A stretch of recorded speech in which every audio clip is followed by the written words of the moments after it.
This video contains major spoilers for Xenoblade Chronicles X Definitive Edition. I never got the chance to play the original Xenoblade X. I have desperately been wanting to try it out since seeing the E3 announcement trailer more than a decade ago. After 8 months and more than 90 hours of play, I can say that Xenoblade X is an open world masterpiece. I'm Ouroboros, and this is my review of Xenoblade Chronicles X Definitive Edition.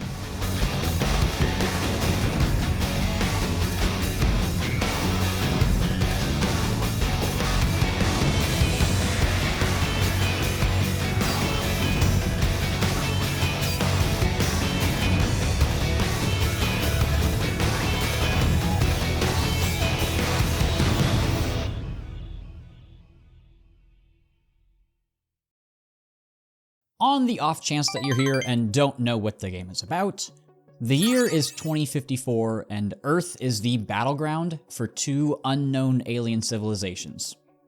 Before our home is destroyed though, the Coalition government launched massive ships all across the planet in an effort to preserve humanity.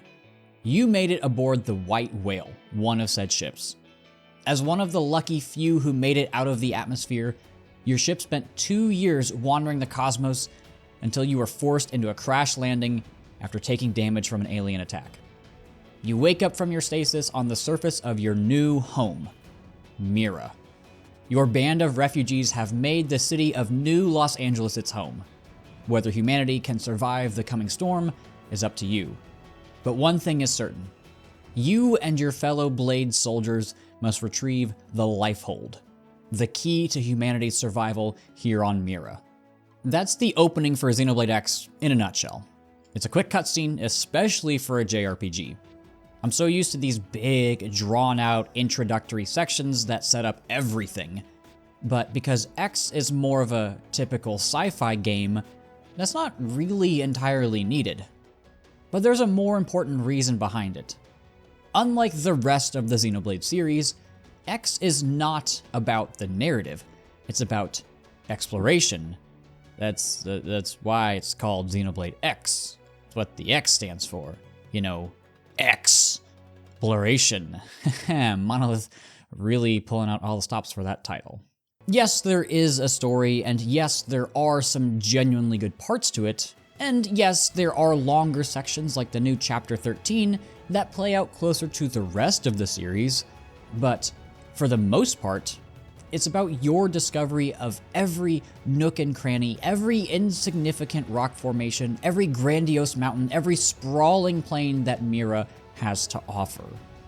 Of course, I'm still gonna talk about the story because that's just how I roll. Realistically, a lot of the story missions are gonna get you to start asking questions. Why are the Ganglions so hell-bent on trying to kill us? What exactly is the Lifehold? Why is Tatsu even in the game if he's just going to be the butt of the same joke over and over again at the start of every story mission? You know, the important things. I don't really like Tatsu. I'm not even somebody who dislikes the Nopon in other games. They can be really charming if they're integrated right, but Tatsu is literally just always there in every scene. He doesn't add anything to the plot, he doesn't actively participate in combat, he's just there for comedic effect that falls flat like 90% of the time. It should have been a serious moment right when you find him. You realize that your alien pursuers are here on Mira and that things are about to get a whole lot worse. But then he comes in and ruins the tone. I would have liked it if they split these up a little bit. Monolith could have made rescuing Tatsu a separate story mission, or even have all this stuff happen after you get back to NLA, but I digress. Once you do debrief at NLA, it does set up the stakes and clarify things a little better. You begin dealing with the prone, you need to secure the Lifehold, you need to set up your priorities when getting NLA up and running, all while dealing with the local wildlife, some of which are docile, others very hostile. I was surprised to see the game take note that other aliens speak English. I had kinda suspended my disbelief in that moment because I figured that was something that would get glossed over, and it doesn't really get explained, but better than nothing, I guess. I do wish the Manon had a different voice. I mean, I get why they picked it, but they just sound so annoying. I really didn't want to have to deal with some Alvin and the Chipmunks bullshit when playing my sci-fi game. I do think that the story missions serve as a great bouncing off point for a lot of the areas. Like, we get introduced to the bottomless pit in Oblivia during the first story mission there. And no, I didn't lose a skill trying to see if there was a bottom to that bottomless pit. Stop asking so many questions. But that does actually lead us to the first big reveal in the narrative, that the humans are actually Mimizomes. Of course, it comes at the cost of having to save Tatsu's dumbass, but this was something that really came out of left field for me. I'm sure there was plenty of foreshadowing. Monolith has always been really great at that, but having just finished the game, I don't have the energy to go back and start a new save file. I do like that many characters openly start acknowledging this after the fact. Even random NPCs just start throwing around the term Mim, and you can overhear them talking about how they need to, like, go get a tune-up. Obviously not talking about their cars, but their own bodies. There's even a really cool side quest where a character will give you the ability to change your appearance. This would either normally not be possible after your initial character creation, or the game would just let you do it in the menus. But to see it become an active event in the game was really cool. I'm not one to really care about the canon or whatever, but it's a genius way of integrating smaller gameplay elements into the overarching world and narrative. Regardless, this is why the lifehold is so important to the people of NLA. That giant countdown on Blade Tower isn't just power for the city, it's power for you. That number goes down to 0 and everybody dies. Now it makes sense why everyone is in such a rush. And of course, all of your allies are like, oh yeah, you have amnesia, oopsies, which just feels like a weird thing to leave out when you're talking to a clueless person. But again, suspension of disbelief for the sake of the narrative. I'm okay with them omitting that for the sake of the plot because it was such a cool moment. It did take a little too long for my liking to finally get a grasp of who the Ganglion are. I mean, we really don't get anything up until chapter 6. We get a glimpse of Lexar, but basically everything shown just poses more questions. We don't have any idea of what they're talking about other than, let's kill all the humans. I mean, I have a note here that says, probably get our antagonist. Like, why am I halfway through the narrative and I still don't know who the bad guy is? I mean, yeah, I know the Ganglion are our enemies, but an entity isn't really good for a narrative. I need someone to pin the blame on. That's a big overarching problem with the story. There's just not a big driving force to actually go on the offensive against the Ganglion. We know they want to kill us, but that's about it. Our main objective is the lifehold, and the Ganglion really just serve as an obstacle in that path. And it's not like other Xenoblade games where the antagonist does shift every now and then. It's just a bit too ambiguous for my liking. However, I do really like the defense of NLA. It felt like it should have been coming for a while now. I guess Luxar was just taking his sweet time gathering his forces. I know his objective was to retrieve the Vita, but it again seems weird that the Ganglion aren't able to just completely eviscerate NLA. Like, it's only one city, and not exactly a big one. I know Skeltech came a long way once you land on Mira, but you're really telling me that the combined forces of multiple, very advanced alien species can't take down a city that's really just a few cobbled together neighborhoods? Again, suspension of disbelief, but at this point it was waning a bit. It's also just a goofy mission when you have to fight enemies and they respawn on a timer, but if you have a Skell, this just becomes a game of use big attack, wait 30 seconds for the next wave to spawn. It's an unfortunate side effect of Skells kind of technically not being required in the game, at least I think so. You can see that in smaller cutscenes, You travel to the area by scale, your character hops out, confronts someone or something massive while you're on foot, and then you just magically reappear in your scale for the fight. I will say that while the story is really minimal, it at least means that every story mission feels meaningful. There's almost never any filler. You're always moving on from one important event to the next. It's almost distilled in that way. So yes, you are being drip-fed the story, much like you get drip-fed Lao's traitorous nature. He's one of the few characters who has required affinity missions to progress the story. At first, I didn't think too much of it. I figured Monolith was just developing him into this lazy soldier, but after Elma makes note of the possibility of him being a spy, it all clicks. Which is kinda the idea, and I imagine that I was a little slow on the uptake, but still, it's nice to connect the dots yourself. He also brings up a good point in Chapter 9. You can't really die on Mira, you just lose your Mim. Which, is that the same as dying? No, so does it really mean that we're living if we can't die? He's a big character who represents a big portion of the thematic foundations of this game. And I'm going to touch on him much more once we get to the character section of this review. Everything culminates in the final approach to the Lifehold. It's been way out in the middle of the ocean this whole time. I'm honestly curious if it was always there.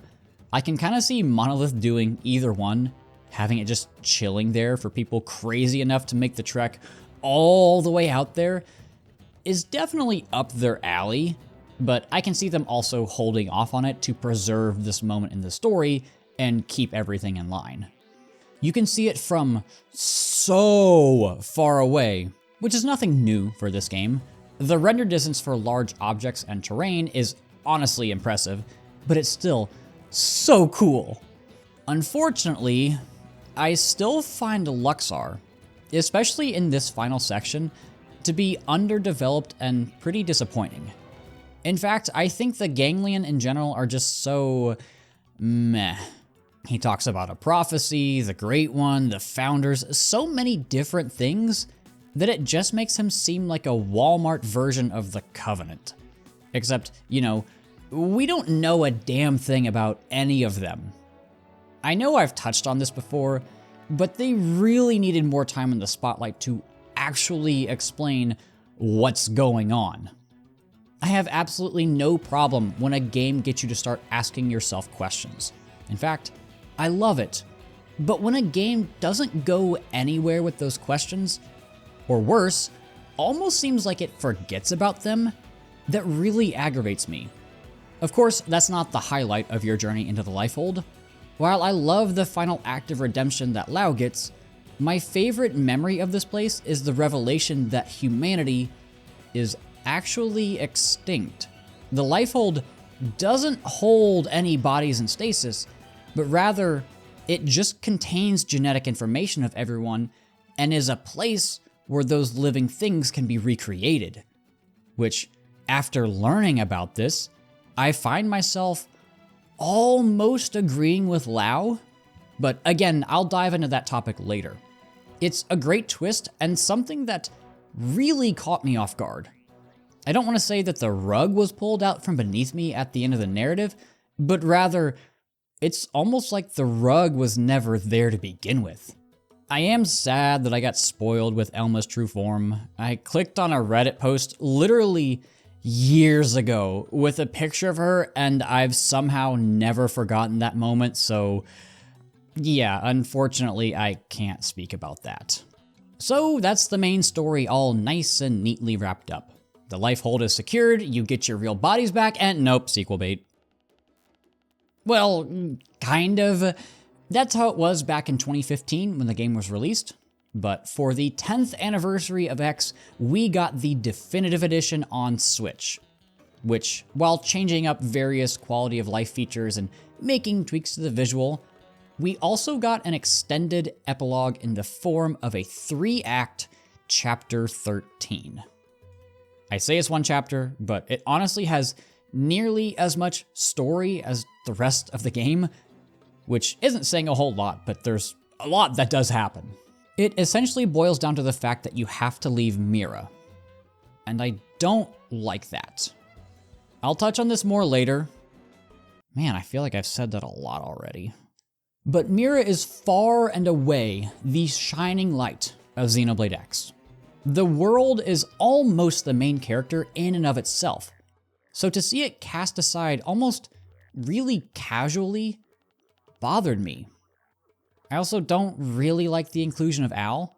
He's not a bad character, far from it, but Chapter 13 has such a massive focus on him, and since the base game had such a massive focus on Elma and Lyn, I find Cross, the avatar, to just awkwardly stand there, like 99% of the time. It's weird having an avatar there when there's clearly a main character, and that character isn't you. It feels like you have no agency in the narrative. You're just kind of along for the ride. You don't even really do anything in the cutscenes until the final boss. This isn't even an issue I have with other silent protagonists. Link advances the narrative in Zelda games. Joker is the main focal point for Persona 5's story. Hell, even Byleth in Three Houses feels way more tangible than Cross. It also just feels like Al's existence kind of cheapens Elma. I don't think it was ever explicitly stated, but I had always just assumed it was Elma who defended the white whale prior to crash landing on Mira. I mean, it made the most sense. She's well respected by the crew. It's reiterated over and over how capable of a soldier she is, and we literally don't hear anything about the pilot disappearing. Maybe that was in a later Affinity mission that I haven't gotten to yet, but I just thought it was weird. Also, the ghost is kind of the universe's white blood cells is cool in concept, but felt really shoehorned in. Like, why now, all of a sudden, do they show up with Void? Why now that we've settled into life on Mira, now that we have come to love this amazing alien world, do they make their appearance? And I know it's because the Ares shows up, but it just seems so contradictory to what makes the game great. I don't want to leave Mira, I want to unravel its secrets. It's the reason why the original cliffhanger ending was so intriguing. What exactly makes this planet so special? But nope, it's because it's in a different universe, which doesn't actually explain anything at all. Void is also just not a good villain. I mean, at least he's around, unlike Luxar, but he just wants to know death because he's been imprisoned for eons. Okay, just go off yourself, buddy. So much of this stuff seems like what Monolith wanted to do with the Xenoblade X2, but had to just hastily throw it together for the Definitive Edition story. It's so rushed, unpolished, and honestly, very un-Monolith in my opinion. There are some good things though. I particularly like Al and Elma's relationship. They get so much screen time with just the two of them, which doesn't help with the fact that Cross feels like an outsider, but the bond and growth they go through, even in the course of Chapter 13, is so much fun to watch.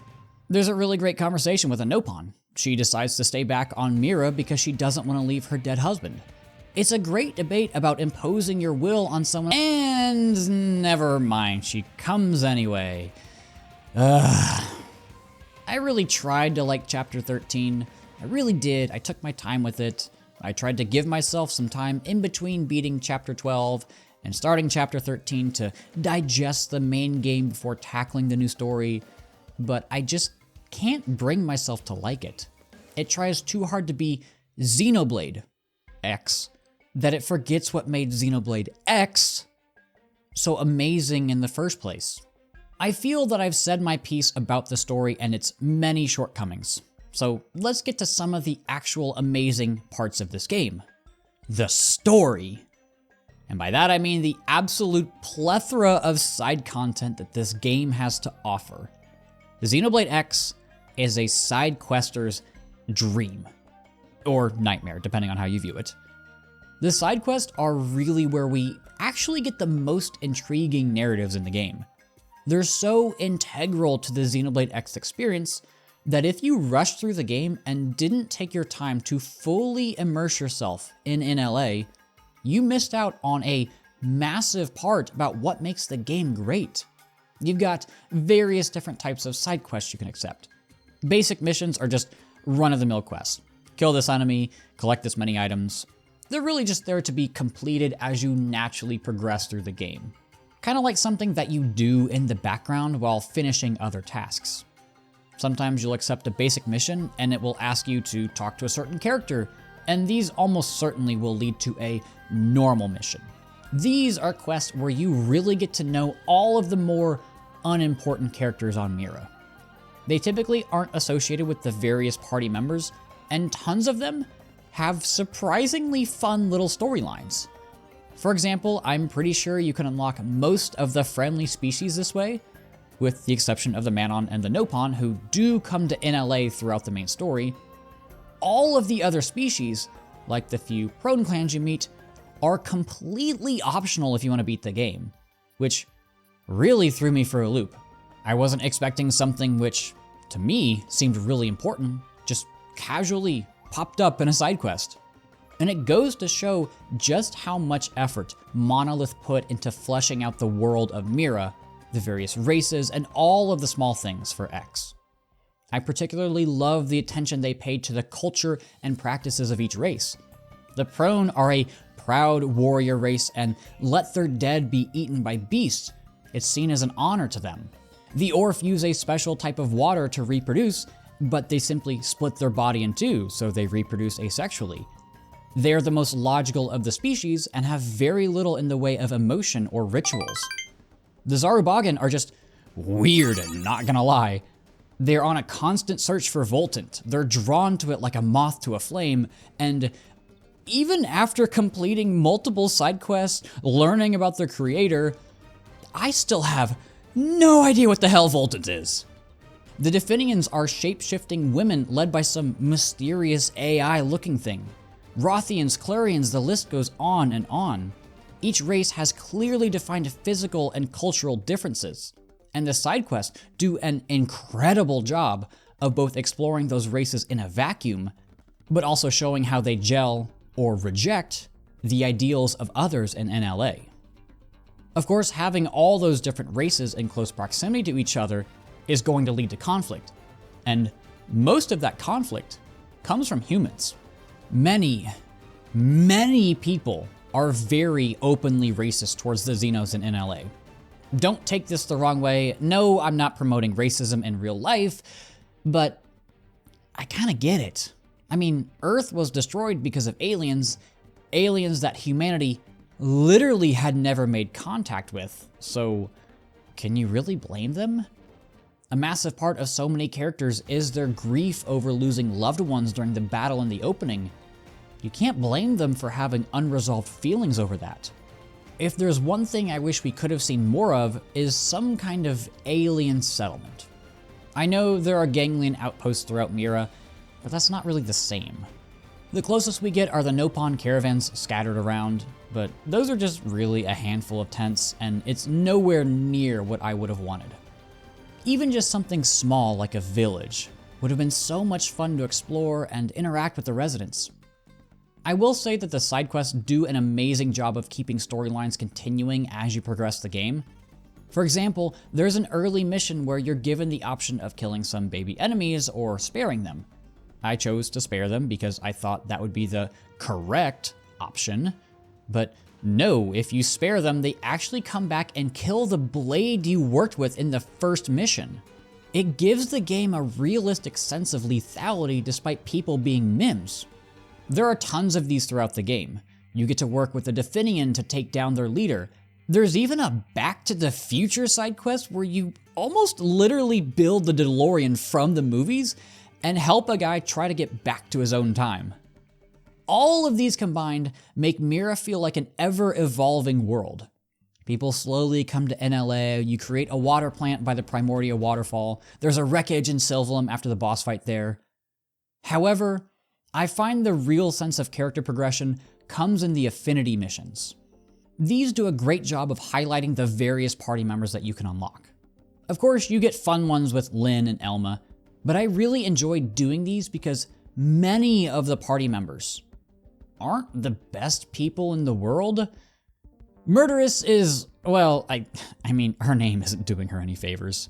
She's greedy, and while the game does give you a sort of tragic backstory on why she is the way she is, that doesn't excuse her actions. Meeting Celica and Rock is nice because they make such a wholesome duo. Fry and Fog are some of my favorites though. You meet them separately, but they're brothers. They got into a huge fight because their dad was a prestigious military officer, but chose to give up his seat on the White Whale. This leads to a divide between them, and you're actually unable to put them in your party at the same time until you complete one of their affinity missions. It's a great combination of storytelling and gameplay, and furthers the overarching ethical dilemma that Project Exodus presents. They also just make it fun to interact with the characters and see their personalities. Like, Bose is always quoting Buddhism like it's some long-lost religion, even though X takes place in 2057. Like, dude, relax. It's not like people weren't practicing this a few years ago. Hope is such a breath of fresh air in the affinity missions, in all honesty. Obviously, her name was chosen for a reason. She's a beacon of positivity, compassion, and empathy in a world where there's really not much of that to go around. I feel that she's what we all want to be, but never someone that we can really be, if that makes sense. Like, she's the idealized version that we, ourselves, would want to be if we managed to land on NLA. She's terrified of being betrayed, and that's exactly what happens to her, manager, I guess? Hope is almost selfishly altruistic to a fault, and Ornelia's death really messes her up. So many of the affinity missions have prerequisites to starting them, and many of them connect to other party members even more than the aforementioned few. And that's one of the many reasons why I absolutely adore them. It's no secret that I love the Persona series and have fallen in love with many of its characters because of the social link system. One of my few complaints is that I wish more characters interacted with each other during those segments. It happens every now and then, but in X, it's a common occurrence. Everybody kind of knows each other on NLA, and the brilliant writers at Monolith make that incredibly apparent through the affinity missions. Irina and Gwen are basically attached at the hip, Celica and Rock are a package deal, Elma feels like she knows everybody, Lynn works with Doug to develop the scale gear, Murderess has a surprisingly wholesome relationship with Eleonora, who is basically just this glorified quest giver. HB is out to get Venom's job, but the two have so much respect for each other. The affinity chart for major characters and even minor ones in NLA is essentially just a massive spiderweb, and it makes it painfully easy to love the massive cast and further explore their plot lines. That's not to say that the affinity missions are the end of character development though, far from it. You get heart-to-hearts, which are small conversations you can have with these characters in NLA. They don't serve much to really develop their character, but they more so explore the more mundane aspects of their personality. Many of them make comments on various pets that you're able to collect. Sometimes they'll just be going about their daily routine when you catch them. It's small interactions like these which go a long way to making them feel more human. I do wish they were voice acted, but that's a minor complaint. They also give tons of affinity points. So what I would do is equip party members with super low affinity, get a bunch of points for them, unlock new heart-to-hearts, and repeat the process. I am sad that I didn't get to max out Lao's heart-to-hearts before he got locked out, but I thoroughly enjoyed taking advantage of that positive feedback loop. Of course, Chapter 13 does add a new character. Al is honestly great. I love his personality. I love that he immediately gels with his old buddies. I love the stupid "how's it poppin" gag that they throw around with him. It feels intentionally corny, like that one really stupid inside joke that you have with all your friends. He also gets tons of scenes with Lynn and Elma, two characters I already loved. However, much like the rest of Chapter 13, he just feels rushed. I have a feeling that they tried to take all the ideas they had for Next 2 and just shoved it in here, which I'm happy there's tons of new content, don't get me wrong, but he never had the time to marinate. It was like, hey, here's a new character, here's what he's like, here's what he thinks. By the way, did you know that he was the hero? I know we mentioned it like 20 times, but he's such a badass. It's just so in your face, and that feels really weird when you don't actually play as him. I mean, you can equip him, but he's not the main character. Cross is. And that does bring me to a big problem that I've noticed with both him and Elma. They just overshadow you so easily.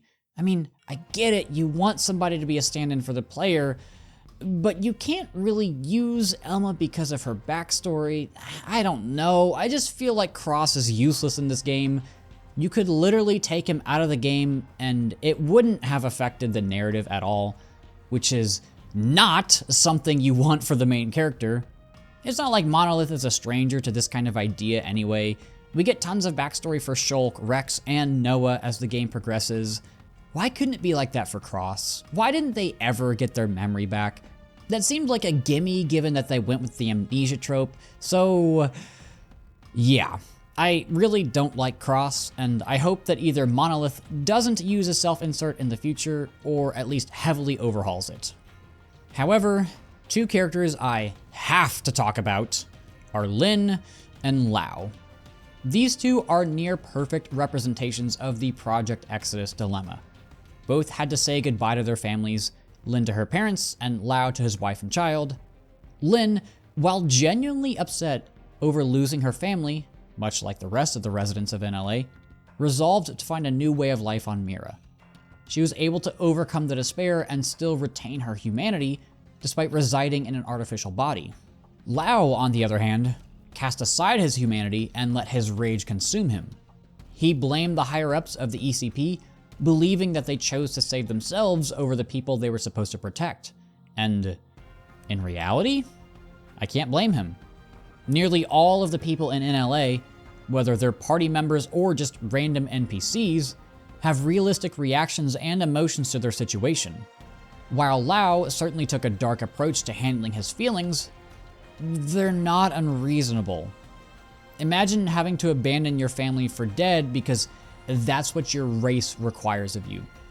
That's a heavy burden. So I don't blame him for becoming a spy for the Ganglion. Was it the right choice? Again, no, he was absolutely in the wrong, but there's a logical progression of thought here. That's what makes him so complex. Those are always my favorite antagonists. Is he wrong? Yes, but it's more nuanced. When you do finally confront him in Cauldros, he just seems sad. This is kind of a recurring thing in Xenoblade games at this point. You always just have the sad boy character, and yet I still find myself loving them in each iteration. He's yet another character who's just given up. But despite his self-loathing, hatred for himself and the Mims, Lyn goes out of her way to protect him. And she doesn't have to justify his actions. It's not even the cliche, oh, if I kill, then I'll be no better than the bad guys. But rather, I feel that Lyn knows that if humans start fighting amongst themselves, we're doomed to go extinct. It's not like there's exactly that many people to go around. And I think that Lyn would have stepped up for anyone. The two do seem to have a bit of a special relationship. Maybe Lao sees Lyn as a surrogate daughter and vice versa. Where Lao found despair on Mira, Lyn found hope. We can see the relationship also briefly touched on at the very end of chapter 13 when his spirit speaks to her. Regardless, they are two sides of the Project Exodus coin. And if you want to hear my full thoughts on the insane ethical dilemma that it poses, you can check out my dedicated video to it. However, there's one thing that I do wonder. I'm curious if the ECP is what fuels the Echelon and Saviorite conflict. I won't say any more than that out of respect for spoilers though. Okay, so I've managed to get this far in the script without actually talking about the tangible gameplay elements like combat and traversal, so, let's get to that. I love the combat. I've always loved the Xenoblade 1 system where you've got a million arts and they're always rotating through their cooldowns. X feels like a natural progression to that. You've still got your break and topple, but now you've got something called Soul Voice. This is a new mechanic exclusive to X, and it's basically other characters screaming at you to throw out a certain type of art.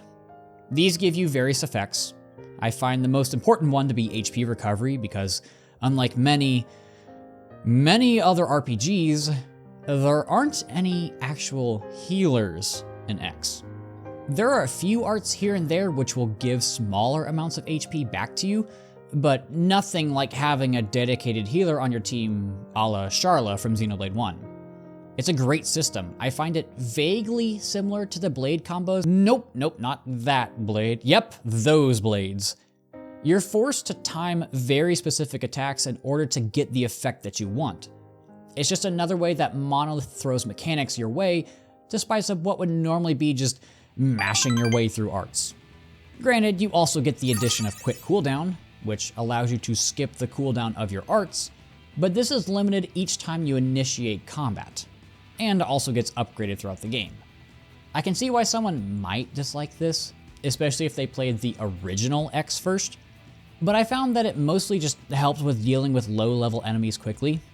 It can be helpful in boss fights or against tyrants, but since you can't just infinitely spam it, I find that it's not nearly as useful when you start fighting enemies with higher HP. Speaking of tyrants, I've always loved the unique monster system in Xenoblade. It's just a small way to make random enemies feel special and throw some extra challenges your way. Of course, they just had to throw in a level 80 monkey right near the starting area. It's a rite of passage at this point, and I'm gonna riot if the next Xeno game doesn't have one.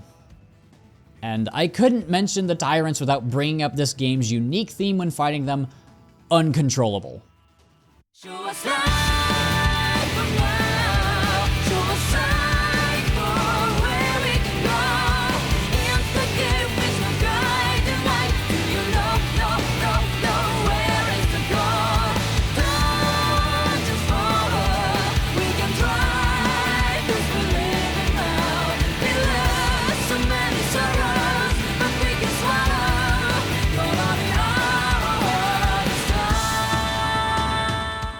I still get an enormous feeling of panic whenever I hear electric guitars randomly interrupt my music.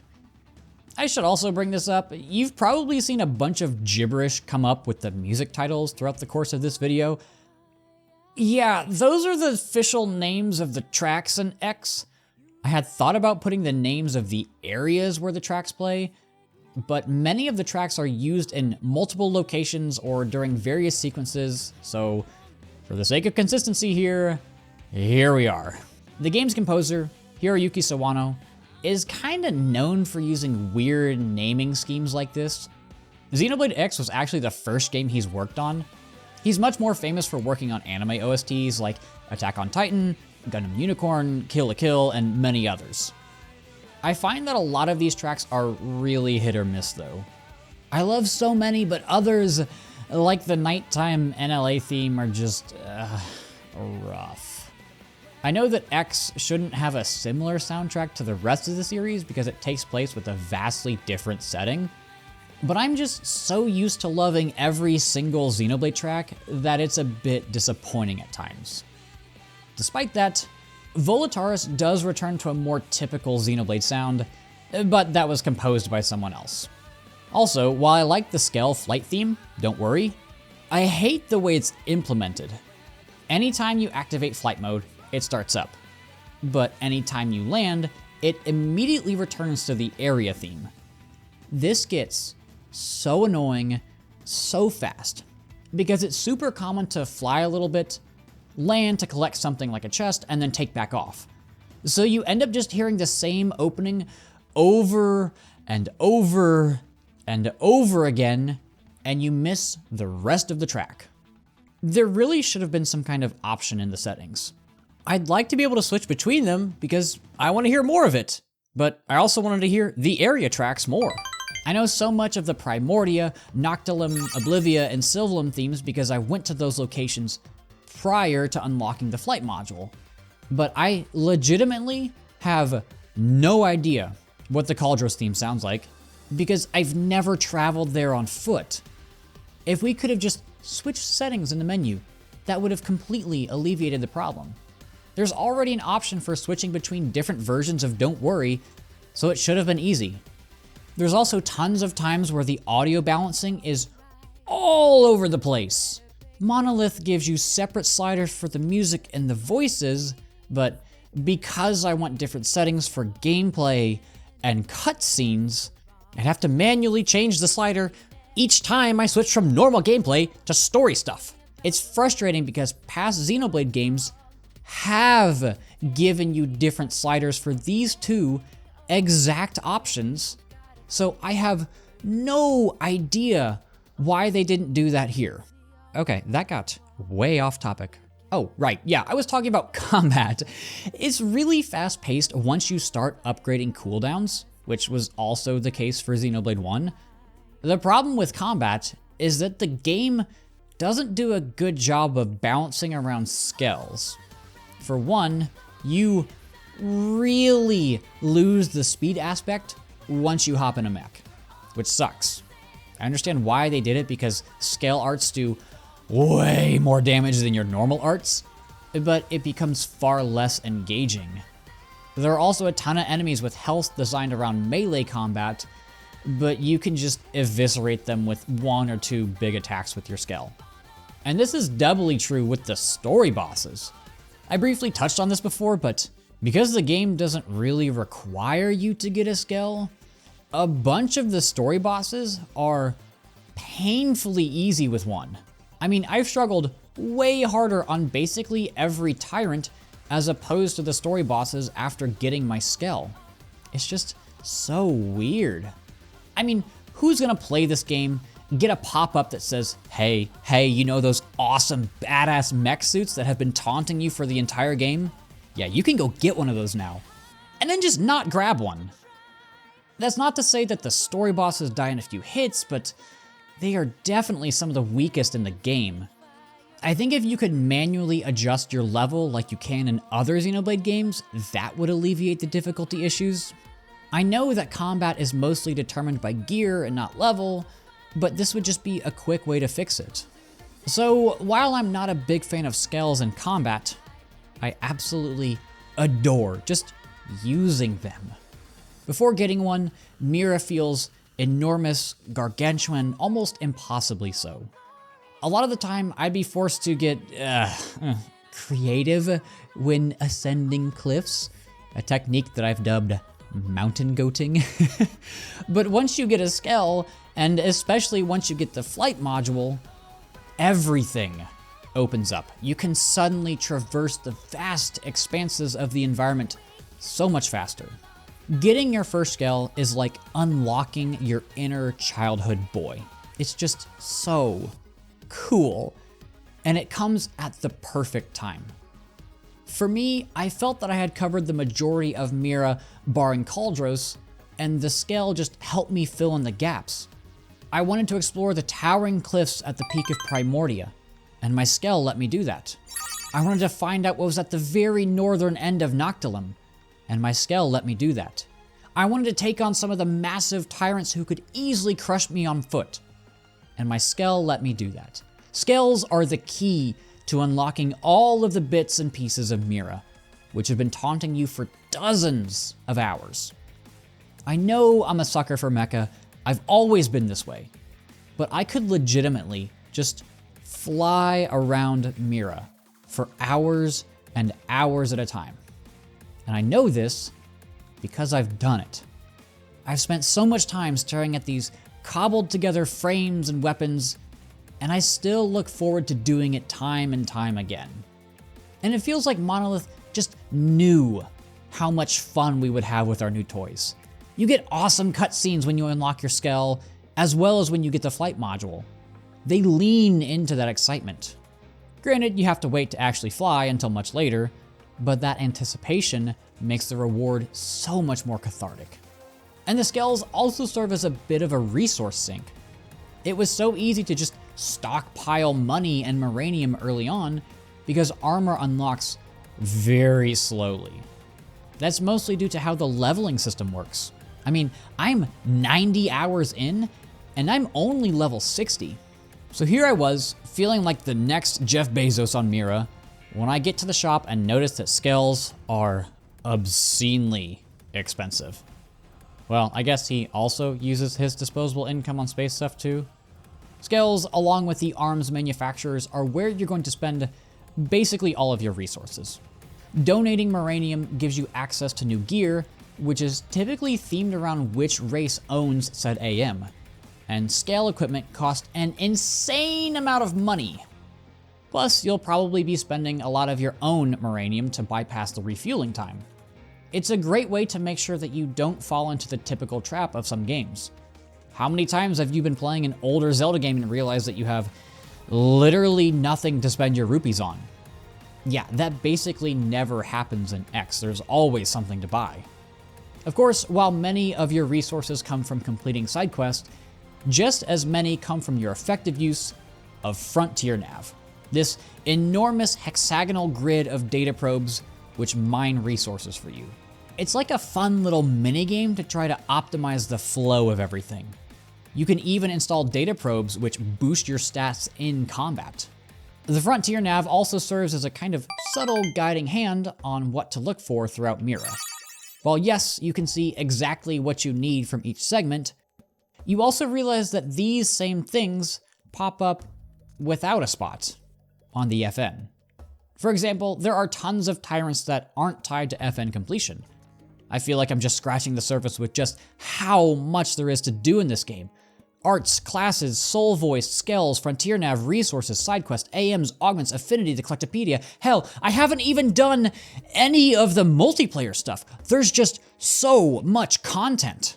Again, I've played the game for 90 hours, and I feel that I could easily double my playtime to just see the rest of the content that's here.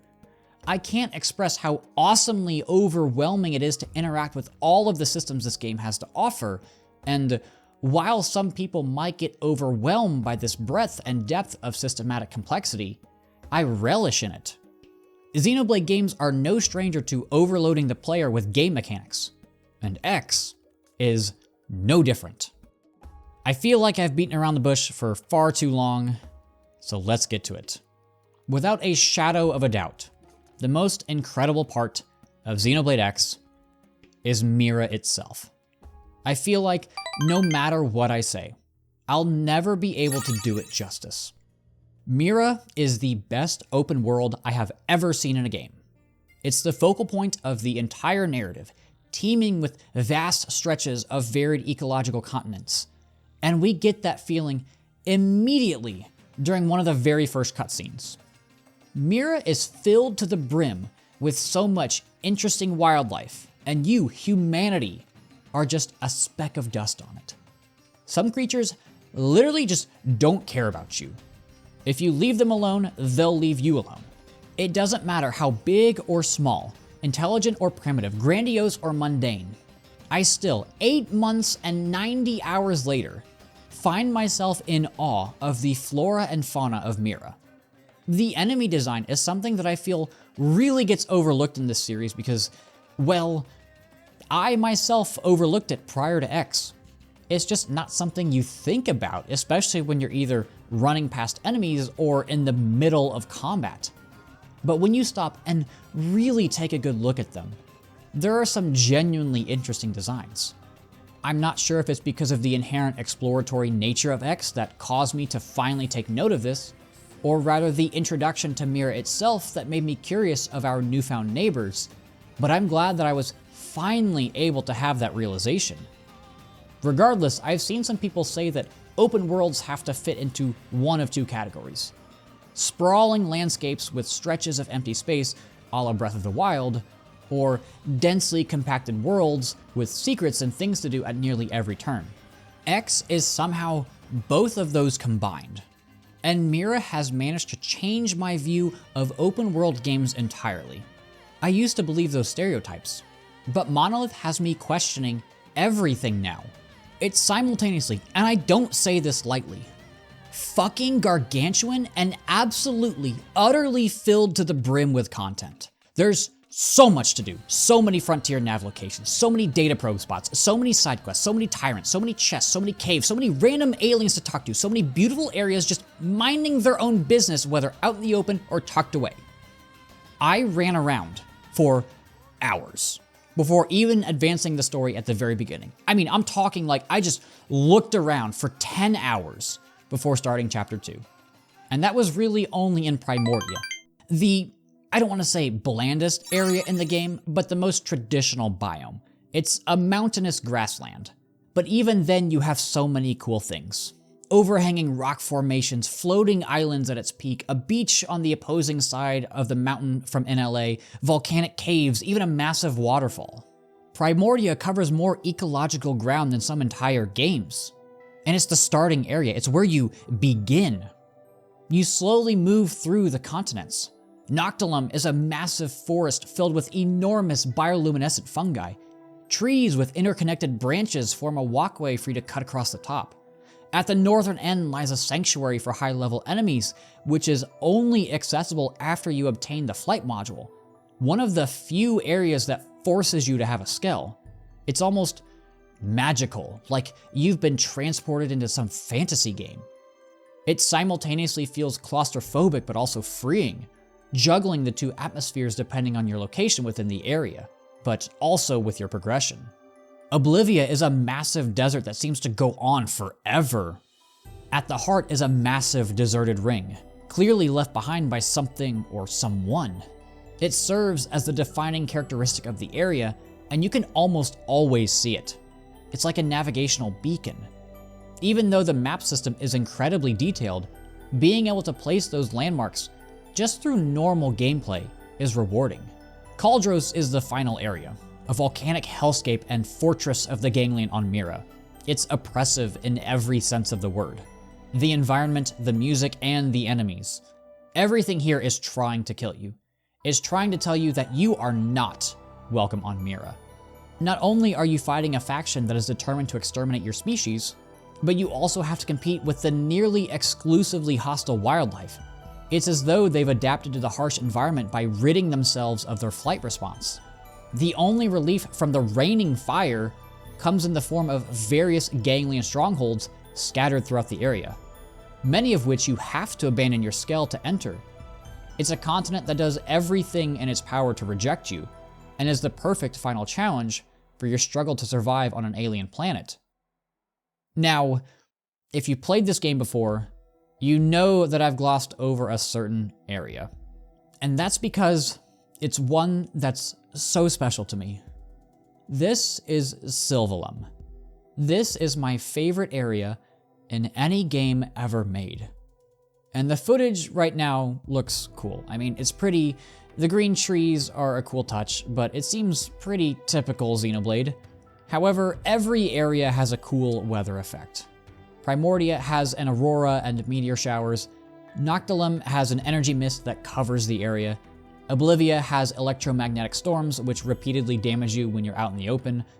And Cauldros has the aforementioned brimstone rain that summons fire from the heavens. But Sylvalum. Sylvalum has the most stunning of all. Very rarely at night, you get the Crimson Aurora that transforms the entire area with a palette of vibrant pinks and purples.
I had never seen this before playing this game. Somehow, I had made it a decade without getting this spoiled. When I first saw this, in awe of the colors and the music, I cried. I just had to put the controller down and let the emotions flow over me. It wasn't some grand story moment. It wasn't a character death. It wasn't a line of dialogue that resonated with me. It was just the landscape, the world of Mira, the splendor of Sylvalum. It made me remember why I fell in love with not only the series, but video games in general. I've never had such a raw, emotional reaction to literally just an area in a game. And even now, months after first experiencing it, I'll make my way to the peak of the area and change the time over and over and over and over again, hoping to catch a glimpse at this brilliance once again, to experience those same emotions once again. And without fail, I still feel the same way that I did all that time ago. It's truly a remarkable area, one that I will never forget. And I hope that everyone who plays games can experience something like this. It's a reminder that games are sometimes more than the sum of their parts, and have cemented themselves both in the conscious and subconscious of the players, as well as taken their rightful place as incredible works of art. I know that might have sounded melodramatic, but I really can't overstate how amazing the world of Mira is. And what I love is that the world kind of tricks you into embracing stealth. Like, I always wanted to go out and explore new areas, but since the enemy levels are scattered everywhere, you have to be really careful running around. Even now that I've beaten the game, there are tons of enemies that are way higher level than me that I actively choose to avoid because I don't want to just get murdered. But I want to explore that random cave, or I need to get to a certain spot for a side quest. Of course, this wouldn't work if Mira wasn't so goddamn intriguing. I've never wanted to so thoroughly explore every square inch of a video game in my life. I so desperately want to uncover every hidden detail within this world. I'm in awe that this game came out a decade ago. It feels like it was supposed to be a prototype for Breath of the Wild, but the prototype is so much better. The openness, the ability to get lost, the high-level enemies. I know Monolith helped develop that game, but this almost feels like a direct upgrade to Breath of the Wild, while simultaneously releasing prior to it and many other open world staples. It's so easy to just jump in and get lost exploring and filling out the frontier nav for well over an hour. Everything is screaming at you to interact with it. And despite wandering for hours and hours, it's also nice to just have a home base in your open world. NLA serves as your grounding point and launch pad for the entire game.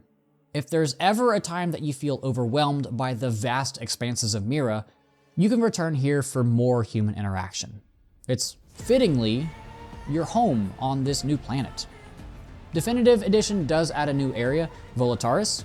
While I do think it has some great aspects, I particularly love the color palette and the music here, I think it falls short on the exploration side. Most of what you can discover here are your teammates who have been strewn across the map because of Void. There are also no frontier nav spots and no real side quests. It's definitely cool, but I find it falls flat compared to the exceptional areas in the base game. I have absolutely fallen in love with Mira, and that's why I'm not a fan of Chapter 13. It felt like everything we did was to settle into life here, come to explore and eventually love our new home, only for everything to be so quickly taken from us. Regardless of my feelings for Chapter 13, Mira is the reason why I'm calling X an open world masterpiece. It has become the new gold standard for open worlds moving forward, and it's going to take a revolutionary game to overthrow it as my favorite open world of all time. I've mentioned this before, but X does feel like almost a more fleshed out progenitor to modern open worlds. The unbelievable open-endedness is reminiscent of Breath of the Wild, and the game is expecting you to fail. Whether it's accepting a quest that's above your level and getting clowned on by high-level enemies, or through your own idiotic bravery, finding yourself in the wrong place at the wrong time. The spears at the end of Chapter 13 are also basically the divine beasts from Breath of the Wild. Optional little extras that you can complete to make the final boss easier. I'm holding out for the Xenoblade games getting a Switch 2 upgrade. The game runs so-so on both systems. There are some weird lighting issues in the cutscenes. I know talking about performance on the Switch and Switch 2 is a weird topic, considering that the system isn't really going for those sorts of things, but it's worth noting that the game can struggle at times. Unfortunately, rendering the terrain at long distance was never an issue for me, and that's kind of the most important performance metric for a game like this. The controls are fine. I enjoyed remapping the left and right D-pad buttons to the back buttons on the Switch 2 Pro controller. Sometimes it's nice to be able to reposition, move the camera, and change arts all at once in combat, and unless you're Doc Ock, it's gonna be really tricky to do without those back buttons. One massive issue with the controls is the camera inside of caves. For whatever reason, it becomes really sluggish and automatically changes the sensitivity. I've never seen a game do this. I don't even remember other Xenoblade games doing this, and it makes going indoors a complete nightmare. I went searching through the settings to see if there's an option to change this, but I couldn't find one. I honestly feel like there's something that I'm missing, so please let me know if there's a fix for this. The controls are perfectly fine everywhere else though. It is a bit weird suddenly getting inverted controls when you use the Hresfeld cruise mode, but I mean, it's a plane, so that makes sense. To wrap up a very long video, I love X. I really, really do. I've tried to make my love for it and this series apparent in this script. And while it does reference various things in the numbered trilogy, especially at points in Chapter 13, it firmly stands on its own 2 feet. The extra story is rushed as hell, I'm not going to sugarcoat it. There are many moments when you get into a bunch of random info dumps, and then you teleport to a new area, walk 15 steps, and then it's another long info dump. It's frustrating that they didn't spread some of the story out throughout the course of the base game. Like, imagine we get to see the DMAT events earlier on, and that preps us mentally to the possibility of leaving Mira. Maybe Al would show up around Chapter 9 for us to meet, and then we'd get some backstory on Void. That'd make the final confrontation with Luxar more impactful, because we actually get a sense of what the Vita is. Then, only after retrieving the Lifehold, do we realize we're in an alternate universe. I think that would have made for a much better story. I don't think that would have been too hard to implement, but I'm not exactly a developer nor a writer. I think it also could have been cool to be out in the world and suddenly get thrown into a story mission. Like, imagine you're out exploring Oblivia and you encounter that piece of the Lifehold. You get thrown into a boss fight and you have to make do with what gear you have. While the world does feel like it evolves over time, something like random events would make it feel more organically alive. However, the world itself has always been and always will be the star of this game. Mira is superb. It's simultaneously sprawling and overflowing with content. It oozes with care and craftsmanship at every corner. And it's completely up to you how much you want to experience it. You're more than welcome to skip over all of the optional side quests and party members, but those are the things which make this game so enjoyable. Helping people with random tasks, recruiting various alien races to come to your little refugee home, crossing division lines and doing a variety of missions, setting up Frontier Nav, customizing every aspect of your character's class and skill. There is just so much to this game. Despite that, I've never once been overwhelmed by the sheer depth and breadth of this game. That's because I simply want to explore. And by exploring, slowly but surely, I complete the game. Xenoblade Chronicles X is an open world masterpiece. It is a must-play for anyone interested in the genre and has cemented itself in my mind as the best in the industry. Thank you all so much for watching.